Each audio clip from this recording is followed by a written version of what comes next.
이런 상상을 저 혼자 해봤습니다.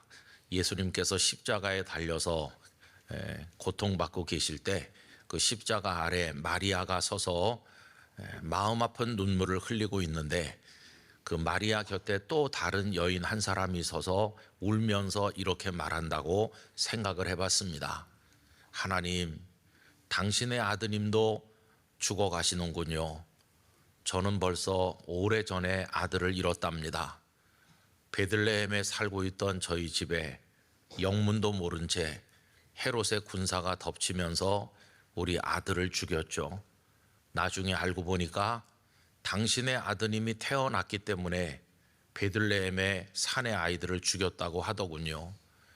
당신의 아드님이 태어나지 않았더라면 내 아들도 죽지 않았을 것이고 내 아들도 지금 저 십자가에 달린 당신 아드님 나이쯤 됐을 겁니다. 그리고 당신의 아드님이 왕으로 탄생했다고 하는데 왕이 맞긴 맞습니까? 세상에 무슨 왕이 저렇게 십자가에 달려 있는 겁니까? 그러면서 절규하는 모습을 상상해 보았습니다. 헤롯이 유대인의 왕으로 아기가 태어났다는 소식을 듣고 나서 분노한 나머지 베들레헴의 두 살 안에 산의 아이들을 모조리 죽이는 참상이 벌어졌는데 그때 아들을 잃은 어머니들이 있을 거 아닙니까? 그 어머니들이 그렇게 탄식하지 않았을까 하는 상상을 해보게 되었습니다. 여러분, 아닌 게 아니라 예수님께서 이 땅에 태어나지 않으셨더라면 베들레헴의 산의 아기들은 죽지 않았겠죠. 예수님의 성탄 사건 중에서 가장 아쉬운 대목 가운데 하나라는 생각을 하기도 했습니다. 또 뿐만 아니라 전략적 미스가 아닌가 하는 생각이 들 정도입니다. 보통 전투할 때 비행기를 동원해서 전투기를 동원해서 적진을 폭격을 하죠. 그래서 적을 무력화시킨 다음에 지상군이 들어가는 게 일반적인 전투의 모습인데 하나님께서도 그런 논리대로라면 헤롯을 그냥 두시면 안 되고 그 포악한 왕을 끌어내려서 제거한 다음에 안전하게 만들고 그리고 나서 예수님께서 탄생하셨어야 되는 게 아닐까 하는 생각도 해보게 된다는 것입니다.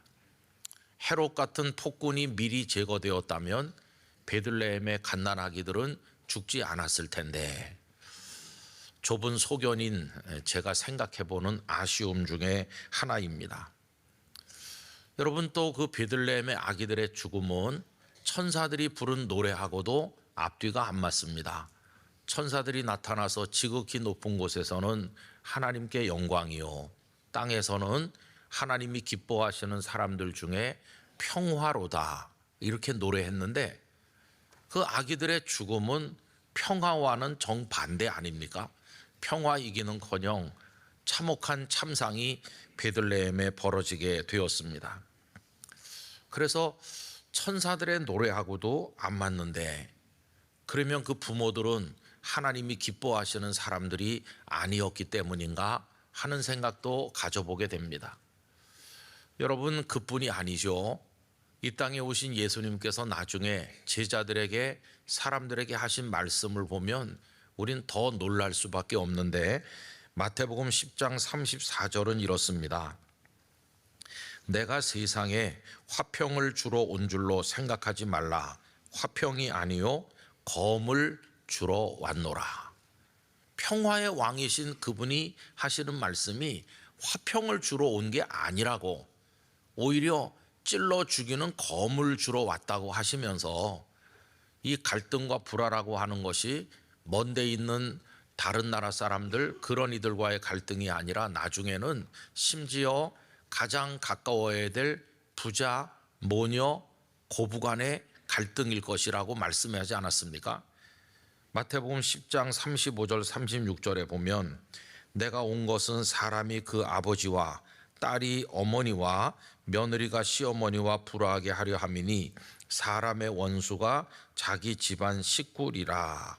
이렇게까지 말씀하셨으니까 얼마나 충격입니까? 아마 이 중에 며느리하고 시어머니가 불화한 건 이해가 가. 그런데 그 나머지는 좀 아닌 것 같은데 이렇게 생각하는 분들도 많으실 것 같아요. 여러분, 이런 말씀들을 좀 생각해 보신 적이 있나요? 어떻게 우리가 받아들여야 될까요? 예수님 평화의 왕이 맞으신가? 예수님을 잘 믿으면 내가 화평의 사람이 될 수 있나? 평안을 누릴 수 있긴 있는 것인가?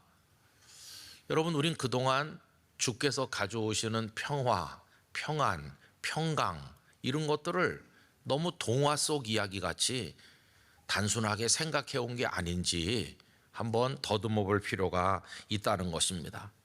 예수님께서 주시는 평화는 어떤 것일까요?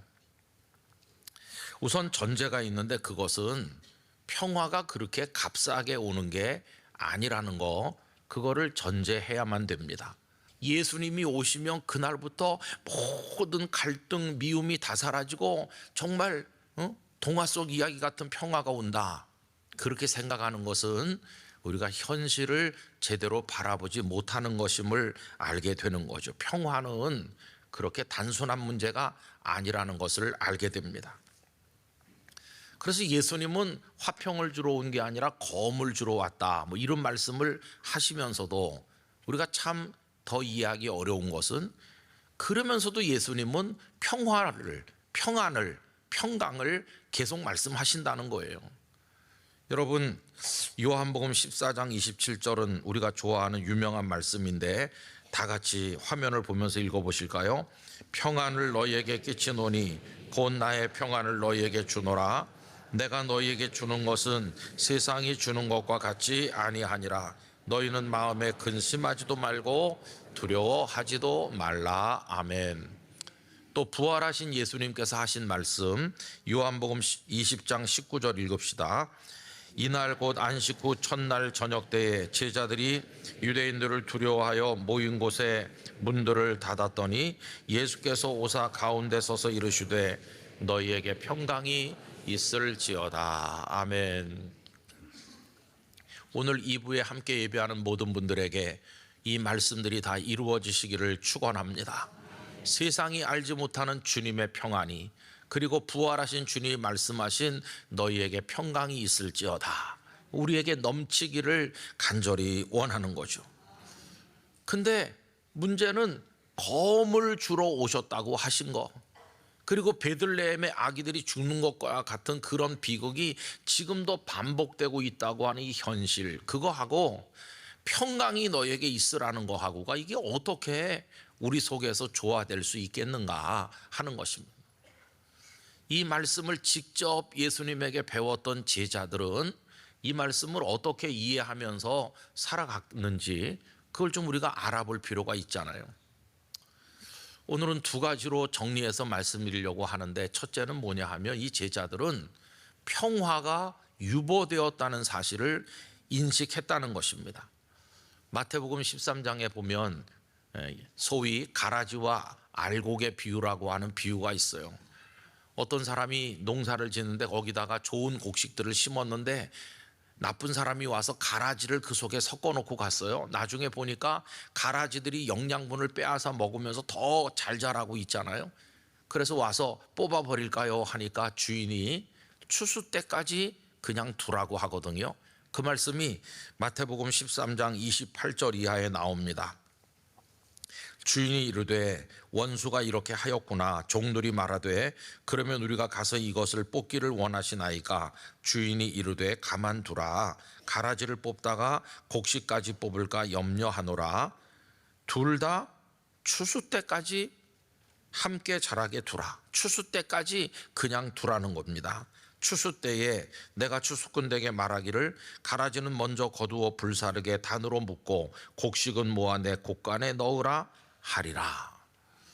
그리고 이제 몇 절 더 읽어 내려가 보면 예수님께서 이 비유가 무엇을 뜻하는 것인지를 제자들에게 설명하시는 대목이 나오는데, 그때 예수님은 추수 때 이거는 세상 끝을 말하는 거다라고 직접 설명하셨어요.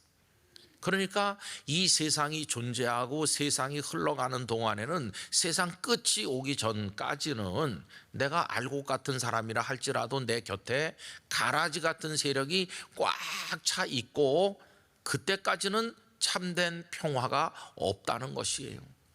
그러니까 진정한 평화는, 우리가 생각하는 그런 평화는 세상의 종말 그때까지는 뒤로 미뤄져 있는, 평화가 유보되어 있구나 하는 것을 우리가 배우게 되는 것이죠. 그러다 보니까 지금 이 세상은 온통 베들레헴 같아요. 오늘날도 헤롯 같은 작자들이 많이 있어가지고 악행을 일삼다 보니까 이 속에서 알곡 같은 사람들이 치이고 뺏기고 상처받고, 오늘날 이 세상에도 어머니들의 통곡 소리가 들리고 있는 게 우리들의 현실이라는 것을 알게 돼요. 이게 유보된 평화의 이야기입니다.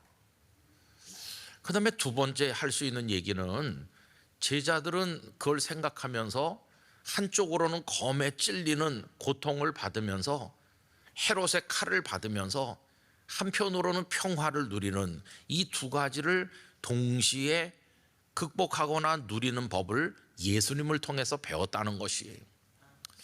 여러분, 우리가 손님을 초청할 때는 어떻게 합니까? 집을 깨끗이 청소하고 귀한 분을 모시잖아요. 근데 아까 서두에서 헤롯 같은 포악한 군주를 제거한 다음에 예수님이 오셨으면 좋았을 걸, 그러면 아기들이 안 죽었을 걸, 이렇게 말씀드렸잖아요. 손님 오는 것도 비슷하잖아요. 그런데 쓰레기가 가득 차 있고 악취가 진동하는데 아무것도 청소를 하지 않은 채로 귀한 손님이 온 것과 같아요. 이 귀한 손님은 앉을 자리가 없어서 그냥 쓰레기 위에 그대로 앉은 것이고, 쓰레기 더미의 냄새가 그 손님에게 배어드는 것과 비슷해요.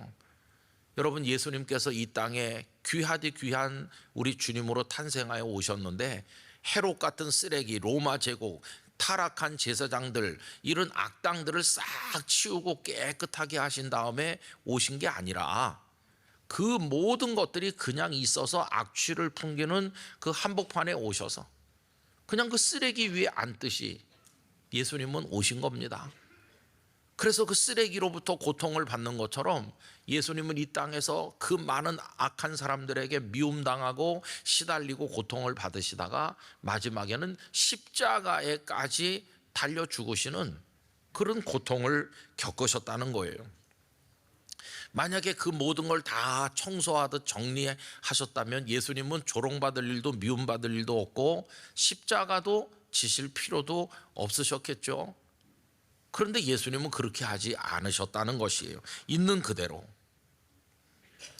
그 예수님이 그냥 쓰레기 위에 앉듯 오셨다는 그 얘기는 오늘 우리 상황과 똑같습니다.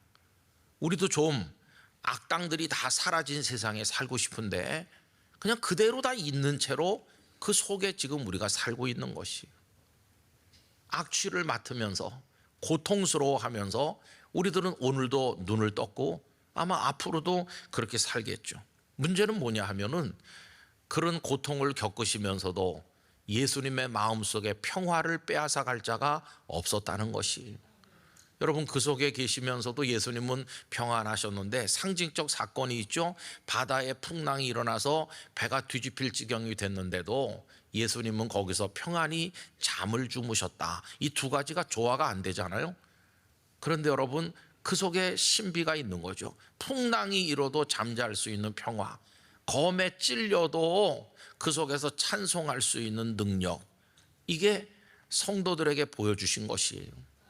여러분, 이 제자들이 터득한 건 바로 그겁니다.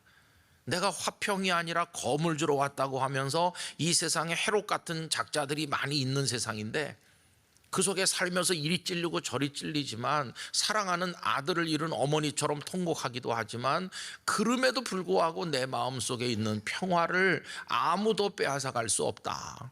나는 여전히 찬송한다. 이거를 보여주신 분이 사도 바울과 실라죠. 빌립보에 가서 복음을 전도하시다가 얻어맞았습니다. 온몸이 피투성이가 돼가지고 절그럭거리는 쇳덩어리 착고에 발이 채여서 감옥에 던져졌잖아요. 여러분, 우리는 발목만 접질려도 붓고 밤에 잠을 못 잘 정도로 아픈데 온몸을 그냥 늘씬하게 두들겨 맞았으니 이게 어떻게 그 밤을 견디겠어요? 그런데도 바울과 실라는 그 고통을 겪으면서도 한밤중에 일어나서 하나님을 찬양하고 기도하니 그분들의 마음속의 평안을 그 누구도 빼앗아갈 수 없었다는 것을 알 수 있어요. 이걸 그 제자들이 터득하게 된 것입니다. 성도 여러분, 우리는 지금 헤롯이 득실거리는 이 지구촌이라는 베들레헴에 갓난아기를 데리고 살아가고 있는 어머니와 같아요.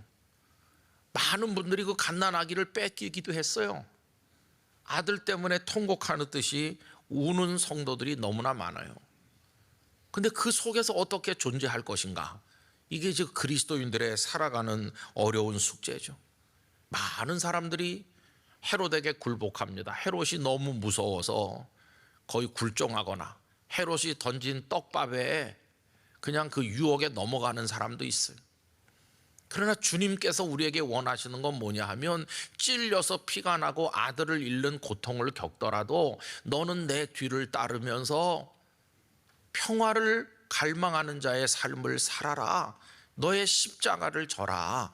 우리에게 이렇게 말씀하신다는 것이에요. 이게 그리스도인의 숙제인 것이죠. 그래서 마태복음 10장 37절 이하를 보면 이렇습니다. 아버지나 어머니를 나보다 더 사랑하는 자는 내게 합당하지 아니하고 아들이나 딸을 나보다 더 사랑하는 자도 내게 합당하지 아니하며 또 자기 십자가를 지고 나를 따르지 않는 자도 내게 합당하지 아니하니라. 자기 목숨을 얻는 자는 잃을 것이요 나를 위하여 자기 목숨을 잃는 자는 얻으리라. 참 그리스도인으로 살아가는 것은 그냥 싸구려 은혜와 값싼 평안을 추구하면서 살아가는 그런 삶이 아니라 거기 온 우리의 존재를 다 던져놓고 눈물을 머금고 이를 꽉 깨물고 십자가를 지고 상실과 찔림의 아픔을 겪으면서도 눈물 어린 찬송과 기도를 올리면서 예수님의 뒤를 하루하루 따라가는 바로 그 속에 그리스도인의 모습이 있다는 것을 알아야만 될 것이. 여러분, 아까도 우리가 기쁘다 구주 오셨네 찬송을 불렀어요. 기쁘다 구주 오셨네라고 찬송하는 이유가 뭡니까? 그 기쁨, 그 구주 예수님을 맞이하는 이 찬송은 어떻게 해서 부르나요? 그 부르고 나면 모든 갈등과 상처가 사라지고 세상의 평화가 바로 옵니까? 그거 아니에요. 기쁘다 구주 오셨네 찬송을 부르는 것은 무수한 고통과 눈물에도 불구하고 주님의 뒤를 끝까지 따르겠습니다.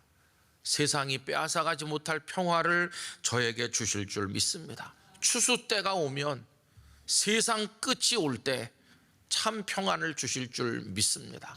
그러면서 그 기쁨의 찬송을 부르는 것입니다. 우리 선배들은 고통 중에도 찬송하고 눈물 흘리면서도 춤을 추고 소중한 것들을 빼앗긴 상황에서도 하나님을 바라보았죠. 그게 그리스도인의 삶이었습니다. 여러분, 예수님이야말로 그런 삶을 먼저 이 땅에서 사시면서 제자들과 사도 바울과 그 후에 많은 사람들이 그 예수님의 모습 속에서 오늘 내가 어떻게 이 베들레헴에서의 삶을 지켜나가야 될 것인지 그 해답을 발견했던 것을 우리가 알고 있지 않습니까? 저는 우리 영락교회 성도들, 오늘 함께 예배하는 모든 분들도 우리 인생의 추수 때가 올 때까지 수많은 헤롯들이 우리 곁에서 칼을 휘두르고 있지만 그 속에서도 믿음의 길을 벗어나지 아니하고 하나님을 향해 나가게 되기를 간절히 원하는 것입니다. 제가 자주 말씀드리는 20세기에 살아있는 순교자 리차드 범브란트 목사님이 14년을 감옥에 갇혀 있으면서 그 중에 몇 년은 빛이라고는 한 줄기도 없는 지하 독방에서 고통을 받으셨는데 그분이 남긴 기도문 가운데 이런 게 있지 않습니까? 오늘 설교 제목을 거기서 따온 건데, 주님 괜찮습니다. 견딜만 합니다. 천천히 오세요. 나보다 더 급한 형제 자매들이 많으니 그들에게 먼저 가시고 제게는 나중에 오셔도 됩니다. 저 그때까지 견딜 수 있습니다. 그때까지 기다리겠습니다. 얼마나 그 고통이 느껴지는 기도입니까? 못 견디는 거죠. 지금 못 견디는데도 견딜만 하다고 말하면서, 그러 주님에 대한 믿음도 포기하지 않고 주님을 기다리는 그 목사님의 이 기도 속에서 모든 게 느껴지잖아요. 그 목사님은 사정없이 검에 찔리면서도 세상이 빼앗을 수 없는 평강을 누리신 분이라고 생각합니다. 오늘 일부 예배를 마쳤는데 저 뒤에서 인사를 하니까 참 슬픔을 겪은 우리 권사님 한 분 계시거든요. 아마 견디기 힘든 고통일 텐데 그 권사님 나가면서 제 손을 꼭 잡고 목사님 저 괜찮습니다 그러면서 나가시는 그 모습에 눈물이 났어요. 여러분, 현재 지구촌, 혼란스러운 대한민국, 여러 가지로 어려움 속에 많은 문제를 노정하고 있는 우리 교회들, 우리 가정과 우리 개인의 삶이 지금 그 베들레헴과 같아요. 우리 거기 지금 살아가고 있는 중이에요. 마치 아들을 잃은 어머니처럼 소중한 걸 빼앗긴 이들의 통곡 소리가 곳곳에 들리고 있고, 우리도 그 통곡하는 사람 중에 하나일 때도 있질 않습니까? 그래서 헤롯을 원망하는 거예요. 헤롯을 저주하기도 하고, 저 예수님이 태어나지 않았더라면 내 아들 안 죽었을 텐데, 그러면서 하나님을 원망해 보기도 해요. 그런 게 왜 없겠습니까? 그러나 여러분, 그렇다고 해서 우리의 믿음을 저버릴 수는 없는 거죠. 평화가 어디 있느냐고, 당신이 평화의 왕이 맞으세요? 이렇게 질문을 하지만, 그러나 그 고통 속에서도 견디게 하시는 주님의 은혜를 생각하면서 완전한 평화의 그날이 올 그날까지 우리는 오늘도 걸어가게 되는 것입니다. 여러분 많이 부르시는 찬송가 412장 4절 가사가 이래요.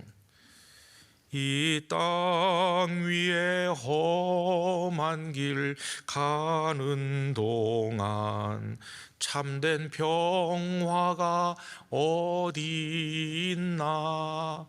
무수하게 부르셨잖아요. 그 가사에 마음을 둬서 불러보셨나요? 이 세상 살아가는 동안에 참된 평화가 도대체 있긴 있는 거야? 어디 있는 거야? 이렇게 우리 찬송했잖아요. 그 다음 가사는 우리 모두 예수를 친구 삼아 참 평화를 누리겠네. 주님, 평안이 어디 있나요?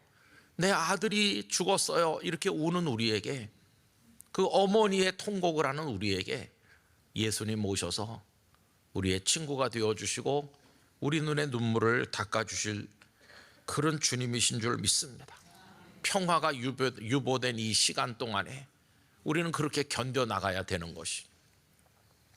그리고 여러분, 추수 때가 옵니다. 추수 때가 오면, 또 우리의 호흡에 마지막 호흡이 멈추는 그때가 오면 우리는 정말 100% 완벽한 평화의 나라에 들어가게 될 것입니다. 그때 주님은 정말 평강의 왕으로 우리를 꼭 안아주실 것입니다. 그동안 수고 많았다고 말씀할 것입니다. 여러분, 그때 우린 이렇게 말하길 원합니다. 주님, 찔려서 좀 아팠어요. 그러나 그래도 행복했어요. 주님이 당한 고난에 비하면 아무것도 아니었어요. 이제 저를 평화의 나라에 받아주시니 감사합니다. 이렇게 할 수 있을 것이라고 믿습니다. 그때가 올 때까지 대한민국 사회가 어지럽더라도 여러분 견디시고 예배하시고 기도하시고, 세상이 요지경이라 할지라도 소망을 잃어버리지 말고 무릎 꿇는 그리스도인으로 살아가시기를 축원합니다.